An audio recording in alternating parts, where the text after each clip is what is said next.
everyone, welcome to Punneit's Astrology. In this video, I will discuss about a very fearful and one of the most feared yoga in astrology. This yoga is known as Shrapit yoga. Now, what Shrapit yoga is? Shrapit yoga is formed when Rahu and Saturn both sits together in the same house. That means there is a conjunction between Rahu and Saturn. But before going into Shrapit yoga, I will reveal one small secret on this, basically on Rahu and Ketu, so that you understand in a much different way, probably one of the most different way in understanding Rahu and Ketu is what I am going to present you. And I am already making a video on this in a very elaborate way, and soon I will upload that. Till then, stay tuned and subscribe my channel so that you get to know by the notifications when I upload that video. But for now, let me give you one small tip related to this Rahu and Ketu. Very interesting, so stay tuned. Imagine this phone as a magnet. This side is the North Pole and this side is the South Pole. I repeat, this side is the North Pole and this side is the South Pole. Whoever has learned science or has almost, every one of you must have studied magnetism probably in class 7, class 8, class 9 physics. So what happens is there is something called magnetic lines of force. These imaginary lines of force or theoretical lines of force, as we say, comes out from the North Pole, goes all the way to the South Pole, and from South Pole it radiates inside the North Pole and then comes back from North Pole and South Pole and so on. So what is the hint here? The hint is Rahu and Ketu act like magnets. They are magnetic points in our life, and that is why they are karmic points. Why? Our brain works under the fundamental principle of electromagnetism. We all are fundamentally guided by electromagnetic laws. For example, you are watching my video. The point is, if I try to explain this scientifically, the 7 colors of the light that you see is known as visible spectrum. Visible spectrum is so called because it is one small band in the long electromagnetic range of spectrum to which our eyes, or better to say our brain, is most sensitive to. And since our brain processes only the visible electromagnetic spectrum that ranges from red light to violet light, we see colors in shades of those lights. Depending upon what combination of wavelength falls in our eyes, it reaches the brain, and the brain synthesizes and processes it, creates an image which gives us a sensation of vision. So the sensation of very sensation of vision itself is a processing of electromagnetic spectrum. That means our vision is actually controlled by Rahu because it is electromagnetic, and wherever there is magnet, there is Rahu.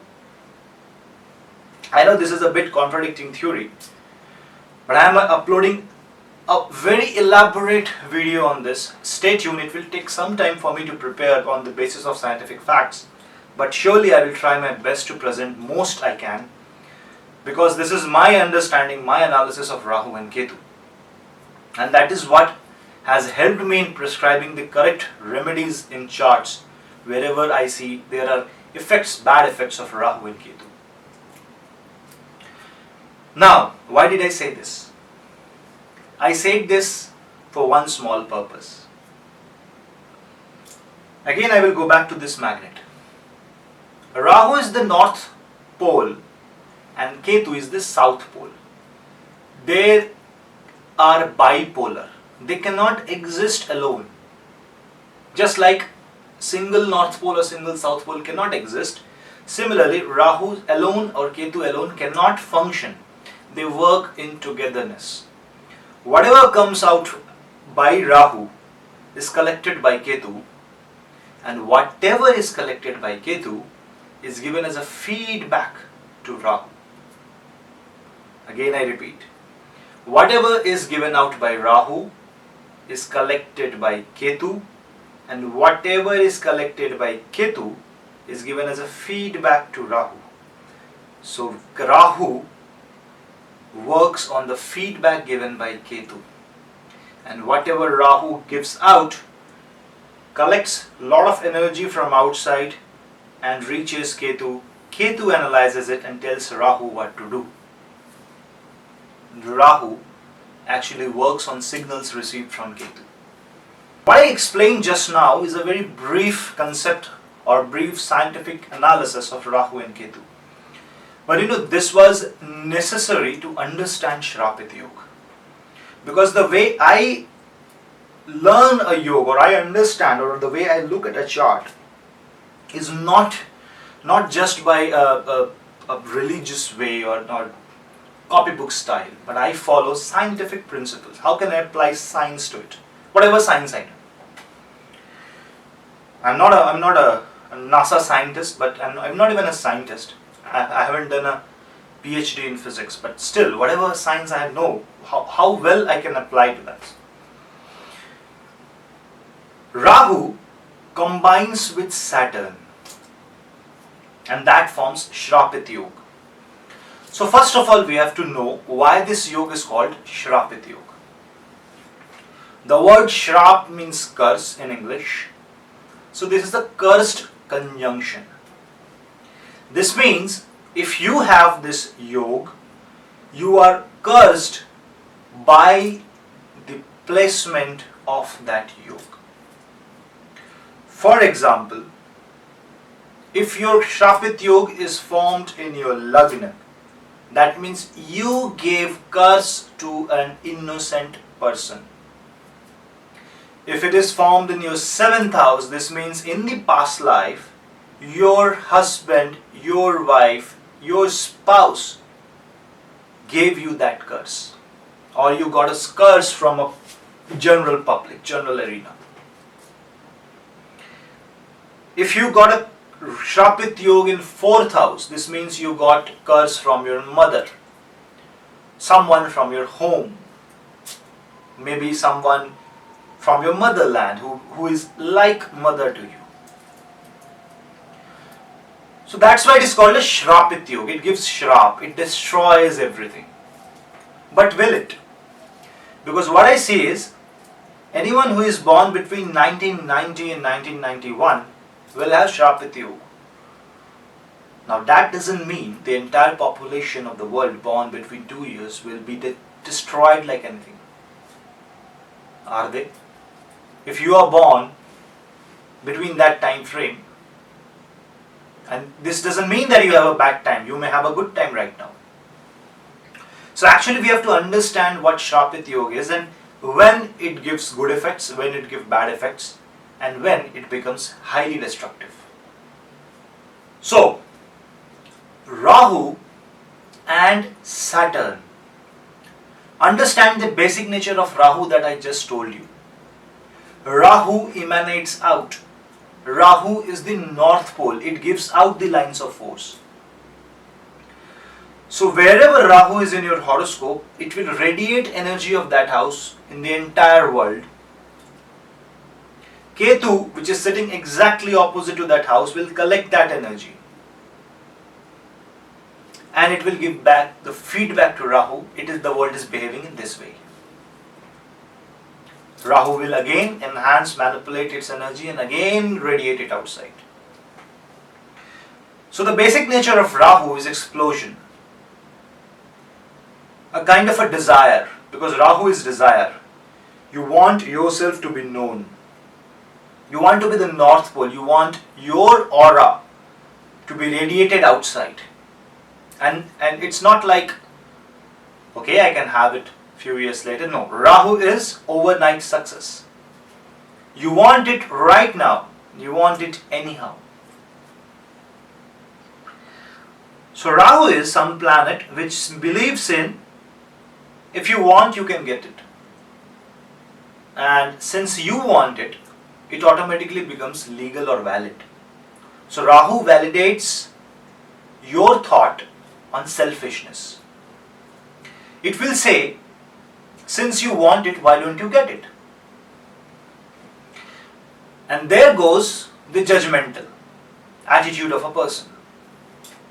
He cannot judge whether it is right or wrong, and therefore he falls in the trap of Rahu, and ultimately Rahu laughs at the end. Rahu has the last laugh. Because the purpose of a magnetic lines of force emanating out of North Pole is to take a charge along its path. So whenever you go along with Rahu, you will ultimately fall into the house where Ketu is sitting. So Ketu will collect you. You cannot escape it. So it is just like the magnetic lines of forces coming out from here to here. So if you are following Rahu mindset, you will ultimately be collected by the 7th house. Try it out in your chart. Now, Saturn, the most fearful planet in astrology, is having conjunction with Rahu. What will happen?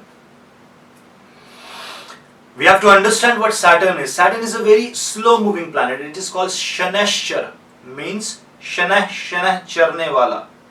That means one who walks slowly, very slowly, one who treads slowly. The reason? The reason is, since Saturn rules the justice part, and Saturn also gives the result of the karma, to understand karma of a person, one has to wait. One has to wait to watch exactly what the person is doing. And since Saturn takes a longer time to judge, Saturn takes longer time to repay that karmic debt also. And also Saturn believes in restrictions. Saturn don't believe in expansion. Saturn is restricting. Saturn is cold. Saturn is alone. Saturn is sad. It is melancholy. Saturn doesn't believe in watching outside. Saturn says introspection, not go out. If Rahu is extremely extrovert, Saturn is extremely introvert. So now you understand what I'm talking about. It's like in mathematics, you have an integration and differentiation put together. It nullifies itself, basically. Practically it nullifies. So Rahu, on one way, wants to explode, wants to expand, wants to earn things, wants to get it now. Saturn says, shut your mouth. This may not be the right way. But Rahu says, if you want it, that's the right way. You should walk your own path. Saturn says, calm down. You must understand the necessity and the legalities of the path and then proceed. Rahu says, why the hell are you thinking this much? Dekha jaye. Saturn says, what dekha jayega? What if this hampers life of somebody else? Rahu says, so what? Your life is being good. So it's a very chaotic conversation between Rahu and Saturn in the house where they sit. And for God's sake, if they are in close conjunction or they are afflicted by another malefic planet such as Mars or Sun, then it makes the life of the person really painful. This is actually not a good deal. This is one of the most deadly yogas in astrology. And there are few cases where it gives you extremely beneficial results. That, let us find out. When Saturn sits with Rahu, it's a tug of war. Saturn wants its own avastha to be executed. Rahu wants its own avastha to be executed. It's a simple chaotic war, and you have to see who is winning in that war. If Saturn is winning, then it's well and good. If Rahu is winning, this may lead you towards crime. This may lead you towards antisocial activities. This may lead you towards things where no one will actually prefer to go. You can have uncanny, unimaginable desires, out of the world desires. You will say, I will do something which no one has done. Good if you do it positive for the society. Otherwise, it will push you into the path of destruction. Shrapit Yoga is seen very bad if it is placed in first house or if it is placed in ninth house, provided it doesn't fall in its own Rashi, for example Capricorn or Aquarius. Now if Shrapit Yoga is formed in first house, what will happen? First house position of Shrapit Yoga is supposed to be the most deadly position. Why? Because it is directly impacting you. You will be torn apart by the energy of Rahu and Saturn. Saturn is the karmic force, the very force that even forms the astrology. Karma is the basis of astrology. Saturn rules that karma. Rahu is the magnetic north pole. Imagine the entire planet's magnetic north pole, an entire cosmological karmic force is sitting on your head. That happens when you curse somebody who is not guilty of something. That is why we say, don't curse anyone. You may not know if he or she is guilty or not.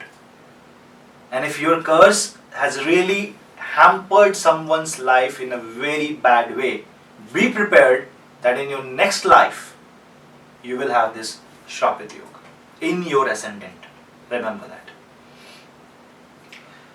So you will have a lot of emotional identity issues. This can have a deformed body. You can take birth with a deformed organ or a deformed structure of your face or something like that.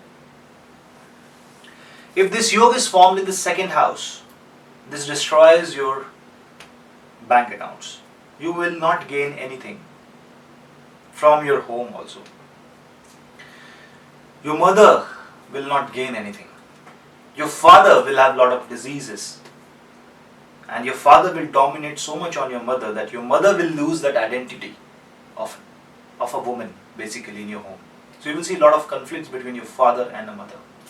Similarly, if Rahu and Saturn, this Shrapit Yoga is formed in the third house, what happens is your courage is discouraged basically. You tend to have activities where you don't understand what to do. Sometimes you do something and then you find out why you have done. And sometimes you have a desire to do something but you don't actually end up doing it. If it is formed in the fourth house, it gives ill effects related to your mother, motherland, your home. You can have an accident in your home or during a car accident. So if you have a Rahu Ketu conjunction in fourth house, be very careful while driving. If it is in fifth house, it gives great problems related to having a children. It can cause impotency. You will become celibate and you will give up worldly desires and you will try to learn, because fifth house is the house where actually Rahu sitting in the fifth house wants you to understand why you are born. But the path that you choose is going to be very difficult. For example, Hatha Yoga or Ghor Vidya, which is sort of a difficult path to pursue for a normal human being. If it is in sixth house, this is the position where your enemies will be won, because Saturn in sixth house, you will win over your enemies because Saturn in sixth house is pretty good. Rahu, since it behaves like Saturn in sixth house, it performs quite well.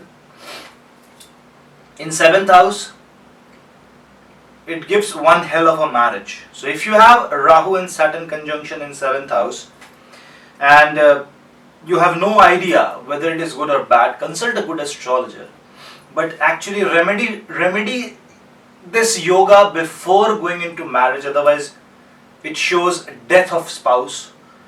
A spouse may suffer a grave illness, accident of spouse, separation. You can marry a person who is already married, cheat, all this litigations, court cases, a bad divorce, anything bad related to marriage can happen to you. Now comes the 8th house. 8th house is bad, huh? But before going into the Shrapit Yoga in 8th house, I would explain one more concept related to Rahu and Ketu. Since I have told you about visible spectrum being the spectrum which is observed by our eyes, which is processed by our brain, and what we see falls between that Vibgyor spectrum, violet, indigo, blue, green, yellow, orange, red, which is also the rainbow spectrum which we call. There are two lights, which is one beyond violet and which is one below red. The one which is above violet is known as ultraviolet, UV rays. You apply sunscreen for UV rays, right? But what is UV rays? UV rays are rays which has energy higher than the violet energy. Basically they are wavelengths which is just above the violet wavelength, which is invisible to our eye but still perceived by our body because it is close to the visible spectrum. Next rays are the infrared rays, which is below the red. So this is violet, this is red. Above violet is ultraviolet, below red is the infrared. Where do we see infrared? If this is the remote for an AC, this bulb that you see, if you can see this bulb is the infrared bulb. Heat is the infrared waves. Hotness. So ultraviolet is on the upper side of the wavelength, infrared is on the lower side. This means the more higher we go, the frequency of the wave will be more. The lower we'll go, the frequency of the wave will be less. For example, the upper wavelength will be moving like this, the lower wave will be moving like this. The frequency is lower. Whenever frequency is lower, that means energy is low. So ultraviolet has a higher energy and infrared has a lower energy. And that is why ultraviolet is Rahu, infrared is Ketu, and in between there are 7 planets. 9 planets, 9 wavelengths forming entire horoscope. In the 8th house, it becomes invisible, unknown, secret. In the 8th house, if Rahu and Saturn is there, then violet and the ultraviolet becomes very strong. It makes you a tantric. It gives you intuitions. It makes you a philosopher. It throws out life balance. And that is why it every day is a transformation for you, and you get to fed up from that. Fed up from that transformation. If moon is weak, it can pull you to suicide. It can make you cause harm to yourself because you cannot understand, because the upper part of the spectrum is very loaded with energy. And remember, the violet is the Sahasrara chakra. So if violet is the Sahasrara chakra, the ray or the aura above the Sahasrara chakra is the Rahu's aura. So Rahu controls the upper part of your head, which is not seen. This part, which you can see in the video screen. So if this is the case, then you must actually pacify Saturn. You must chant the mantra Om Namah Shivaya, Om Namah Shivaya, Om Namah Shivaya as many times as you can in your life. And also, one remedy let me give you for this Shrapit yoga is Mahamrityunjay mantra. Om Trayambakam Yajamahe Sugandhim Pushtivardhanam Urva Rukmiva Bandhanan Mrityor Mukshya Mamratat. This is the Mahamrityunjay mantra that will save you from this Shrapit yoga. It will kill all negativity of this Shrapit yoga. Apart from Lord Shiva, nobody will help you. Because you are under a shrap, only Tridev can come at your rescue. And since this shrap is because of Rahu and Saturn, Bhagwan Shiv is the only savior. Next, when Rahu and Saturn goes to 9th house. When Rahu and Saturn goes to 9th house, it damages the father's house. It damages the luck. It causes trouble to your father. Whenever you will have a long distance travel, especially by train, you can fall into a robbery, dacoit. You see people being thrown out of the train. Such unwanted happenings with someone. It's like one of the most cruelest thing. This is the kind of yoga that can cause that. I'm not saying whatever happened with them is because of this yoga. But I'm trying to compare the negativity of this yoga in 9th house. Only if your Shrapit yoga is formed in the house of Capricorn or Aquarius in the 9th house, you will be saved. Also, if it is formed in Taurus, you will be saved. Next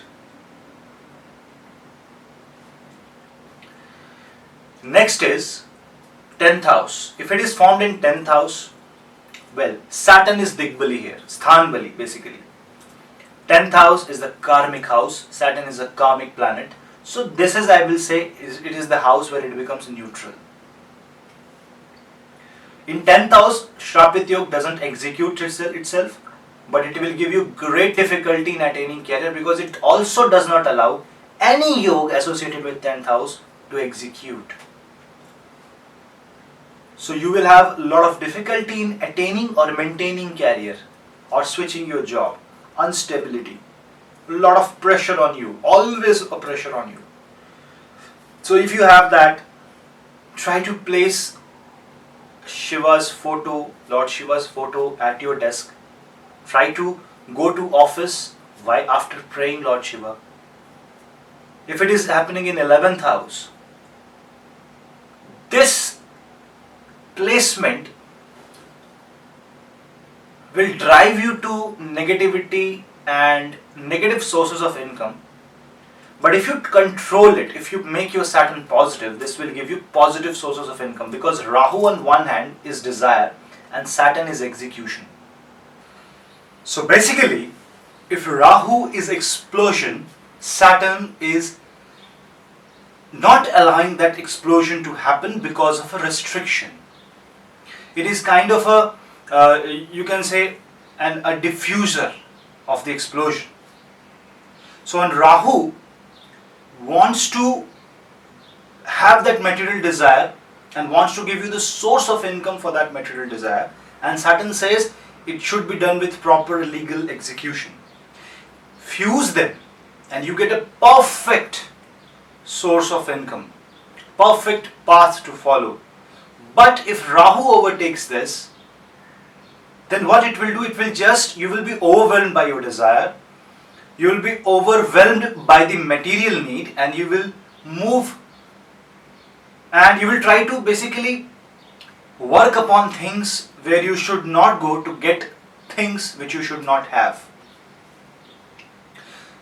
So on one hand this is a good placement, on the other hand it is a very dangerous placement. It can make you anything. Anything means anything. And the last position is 12th house.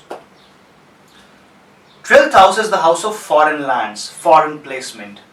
It is hospitalization, asylum. If you have a weak Mercury, it can cause deep mental issues, nervous issues. It can also land up you in jail, unknown cases, unwanted litigations. And this will be beneficial for those who are in export and import of petroleum goods, leather goods, materials needed for construction, because you will gain benefits from a foreign land. Rahu is a foreign agent. This also shows that you will gain benefits from a country where your religion is not followed.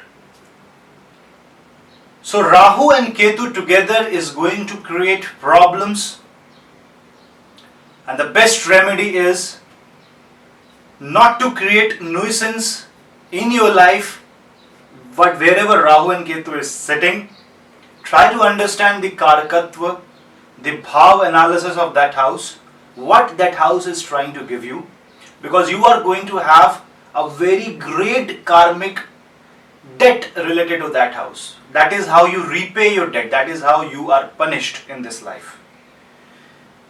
Remember, Rahu is desire. Rahu is also something which you have not known. Rahu is the unknown area. And Saturn is the karma. So this also shows that you will work towards unknown area of your life. It is good if everything is positive. Otherwise, you will suffer. Mentally, you will not understand where to go, what to do. This will give you a big question mark about your own existence, your own tasks, your duties, whether your desires can be fulfilled or not, whether you will live a good life or not, what not. You will have humongous amount of questions in your mind for which you will have no answer to. All I will say is, if you have this conjunction in your horoscope, it does not mean that it is actually affecting you negatively, because there are thousands of other yoga that can nullify this. But definitely this is one strong negative yoga, and if it is present, try to rectify this yoga by chanting the Mahamrityunjay mantra, as I said earlier in this video. I repeat that again. Lord Shiva Puja is the only solution to get rid of this shrap. And the other way is donation. Help as many people as you can, because the more people you help, the more blessings you will get. Obviously, we should not help people to get something, at least not even blessing. But still, if a person in need, a person who is hungry, is given a bread, he or she will definitely bless from the core of their heart. And remember, a curse can only be nullified by blessings. This also shows that you have done enough of bad karma. This is the time where God has given you a chance to do something good for the society and for yourself.